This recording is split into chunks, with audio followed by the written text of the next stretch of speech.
What's up? Oh, welcome back. Ndalama ya Malawi sinagweso mpaka chaka cha mthuntu mpaka lwaso chaka chinaso. Like ndalama ya Malawi last time imene inagwa tiba 9 November 2023. 2024 yose ndalama sinagweso mpaka 2025 pano ndalama sinatandiso sinagwe boma sinagwesa ndalama ija. Pali besa zizoti iya ndalama ya goma nkabisira ndalama sinagwesa mwa nkabisira ndalama basi sinagwe ndalama ili mmene ilimo right. Kuma fosa ndikumate chinachitika nchani koma ndalama ikuoneka zoti ndiyogwa koma officially ndalama ya Malawi sinagwe. Ndalama ya Malawi pa international rate exchange rate $1 ija ukuyenera kuigula pa 1750 kwacha.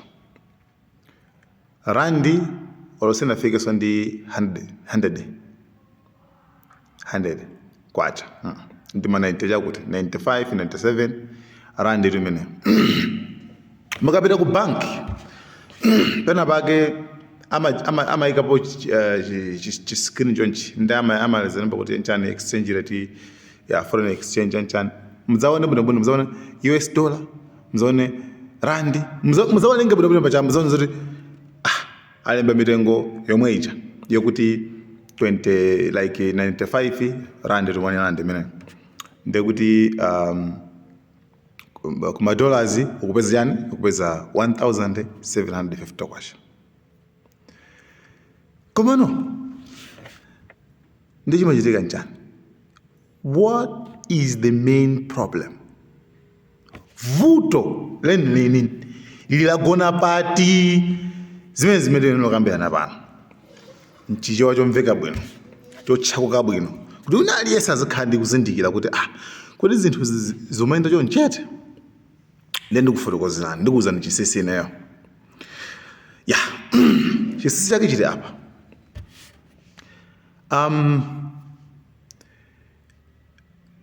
Tiyerekeze kunena kuti iweyo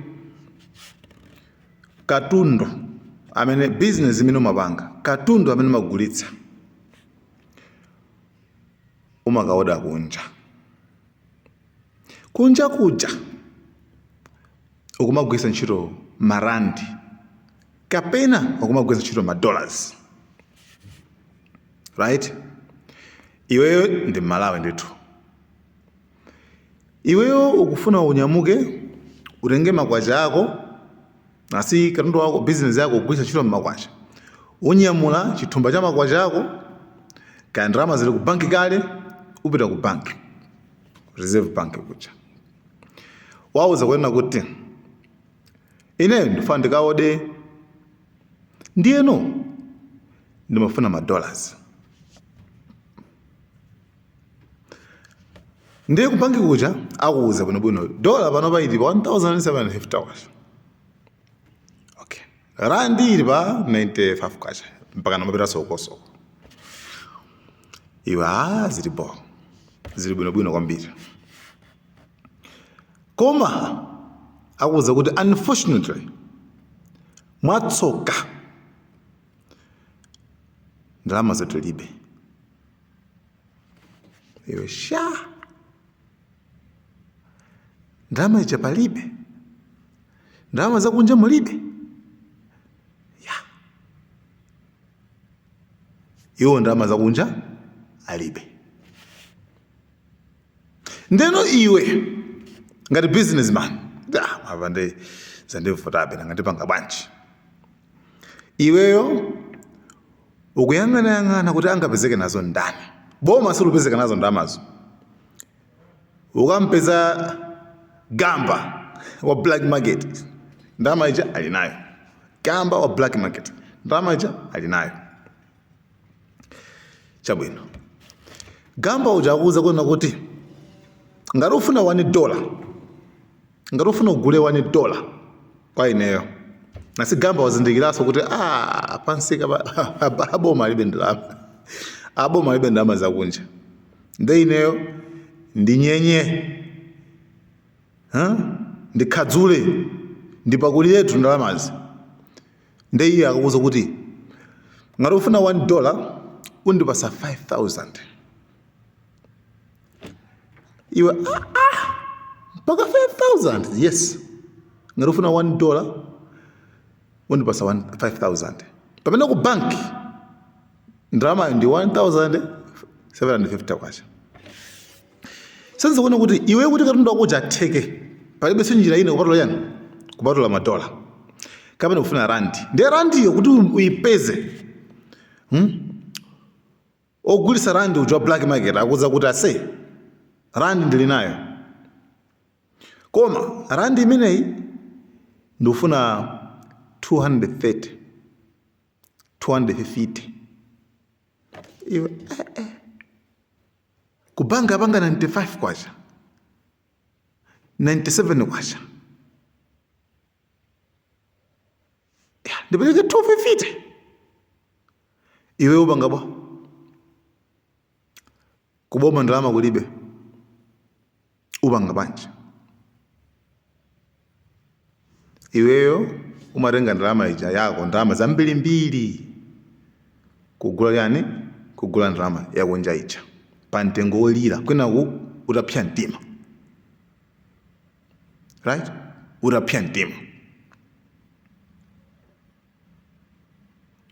chifukwa anthu ambiri sitimazindikira kuona kuti olo tikukamba za anthu amene akumabweretsa katundu wambiriyo ino ngati mmakhala ndi shop mmagulitsa mu shop nkhani tsopano igwera kwa amene amakatenga kunja katundu makontena kunjako nkubweretsa katundu uja mu wholesale muliwonge umu iwe nkumakaoda amene muja iyeyo ndi amene amakumana nazo zitizo zimenezi ngati suli iweyo mabusiness onse ndrama ine katundu ina aliyese remember kuti m'Malawi mulibe makampani ambiri amene zinthu zambiri za singano yemweyo leza yemweyo zonse zimachokera kunja mapesane popati ndifuna mupanga understand situation imene tili ndiyeno iweyo ndrama ija yabwera iweyo ndrama yogula molira dola randi yogula molira then wanyamula madola zake kama randi kama chani wapita kunja kucha waoda katundu wako uja wakubweretsera iweyo kuti ndrama yako ija ituluke right umenena kuti nawonso mitengo ukweze ndrama yako ija kuti ituluke eno tsopano nawenso umenena kuti katundu wako mitengo ukweze ndiyeno market nsika ukupangidwa controlled ndi black market mundivese black market kangodzuka lero amweneti randi igulisidwe pa 250 randi igulisidwe pa 230 dola lero igulisidwe pa 6,000 black market furiwo ndrama ali nayo iweyo ulibeso option inenisi you have no option upita kuti boma kulibe ndalama zakunja koma iweyo ufuna uwule katundu abwere that's why boma pamalamulo limenera kumayendera mashopu machane ndikumapanga control mitengo kuti inu mtengo wanu mzipanga yonse koma pano pasakupanga chifukwa chani ina anthu akudabwa chifukwa funso limene angalandire ndinona kuti mandipasa ndalama pamene mafana ndikaode kunja mnandipasa ndalama zakunja malibe nde mukudzoza kuti ine ndalama ndayipeza kuti right?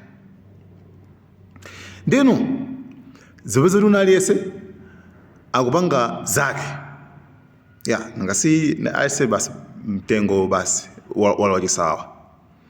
That's why boma limanena kuti ndalamazi msamakhale nazo nde ndikumagwira kumalanda kumasecha manyumba forex, search forex kuti forex izi akhauyani ku banki kuti anthu akafika ku banki kuti azipeza azigula forex yo.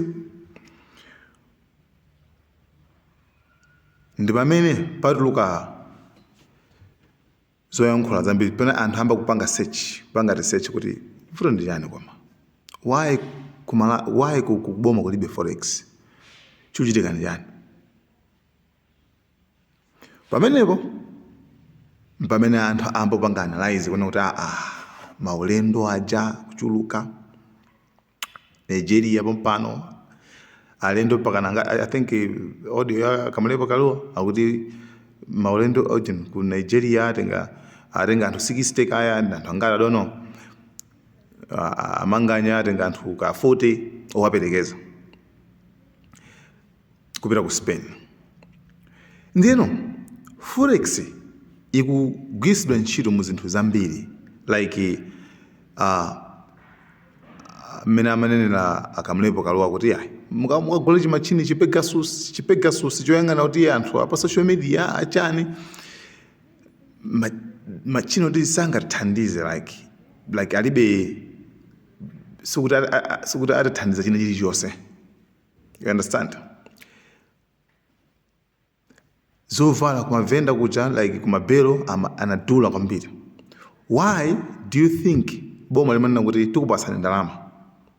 A member anakama chamu cha kupita ku parliament pena mazira amavenda tikupasani ndalama zakunja. It means kuno zoti inuyo tikupasani forex mukakaodera ndiye kuti it's like forex yakugulisana pa mtengo niwo wa 1750 kwa chawo forex yo sonzo kuti one mukhakuti at least. Am I communicating here? Nde koma I think sizinapirira nde pakati pano pa nkhani yayikulu yakula kwambiri ndi forex. Ngati kuli mistake imene kuchitika ndi boma la MCP panopa ndi forex. Osati kugwa ndalama kuti ndalama chanchana ndalama sinagwe koma forex alibe. Forex palibe. Forex yalowa mu zinthu zoni zoti sizingapindule, zinthu zopanda ntchito, right? Uku basi kenako peza kuti afterwards mbola forex ku banki kulibe, munthu afuna forex kulibe, kenako kwamba kwapatsa limit anthu achani ma ambassadors amaiko ena kuti topasana limit pamwezi muzigwisa ntchito $2,000 kapena makamacho kasimutenga majana ambiri. You understand? Chifukwa ndalama ya Malawi tikudziwa kuti imagwira ntchito m'Malawi mokhamo, ikangotuluka imakhala chizude. Nde iyi ndi situation imene tili nayo as a country. Situation ndiyo imeneyi. Ndi chilungamo ndithu, chilungamo chosabisa chosatana koma ndi chilungamo kuti ngati kuli kukanika kukhala ndi forex ndi amene ali nayo akupanga zimene akufuna. That's all. Solution, njira kuti zinthu zitheke mitengo kaibwerere chanjana forex yokubangiko ikhaleko. Anthu akamakaoda akunjako atenge ndalama zimene zozo azigula pa 1750 kwacha. Then boma lizakhala ndi full control yapansika kuti mukudulisa chinthu fayani yairo akuluakulu. Nde timafuna makamaka kambe nkhani imeneyi chifukwa imaoneka zoti nkhani imiti ndalama yako zikuvuta bwanji baboto ndalama sinagwe. Forex kulibe 0 ama nayo yakudulitsa ehetu I think pamene kuti 2 ndalongosola bwino. Any question muyika mu comment section tiyankha. Guys, thank you so much Malawian Cameras. Watch Malawian Camera.